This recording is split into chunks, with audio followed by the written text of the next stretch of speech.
Yes, precious viewers and listeners, this is Meshack TV updates coming to you live from Nairobi CBD. Unaitwa Legacy.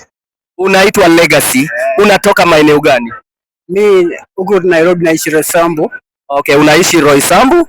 Naweza ona ya kwamba wewe ni mfanyabiashara. Mimi nafanya hustle yangu sana. Lakini sasa mimi naona watu wengine wanafunza Jesus Christ, lakini hawana hizo vitu zake anasema. Kama hizo za ndani, love, peace, unaona?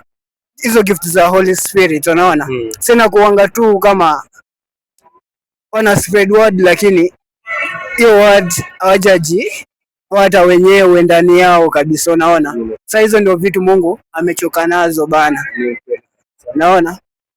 So, kulingana na ujumbe ambao nimepata kwako ni ya kwamba watu wamwabudu Mungu katika roho na kweli. Na hakika chenye umesema ni ukweli, kwa sababu tukiangalia hata kwenye kitabu cha Yohana 4 mstari wa 23 pale ambapo Yesu anakutana na yule Msamaria, yule mwanamke, na Yesu anamwambia ya kwamba wakati inakuja na tayari shafika ambapo waabuduo wa kweli watamwabudu Mungu katika roho na kweli. Ndiposa hata wewe umeona kwenye ibada hapa umeona ya kwamba hiyo ibada imeanza kuwavutia na umeona watu wakaelekezwa tu kwa Yesu. Hujaona mambo mengi, sijui kuja upande mbegu oro mara nini, kuja chachi yetu. Unasikia mambo kama haya? Kuna ni watu wameelekezwa tu kwa Yesu na imeishia tu hivyo. So that is the message we should preach of love and repentance and holiness. Remember, this worship extravaganza is taking place every Friday from 4 p.m. here at the National Archives.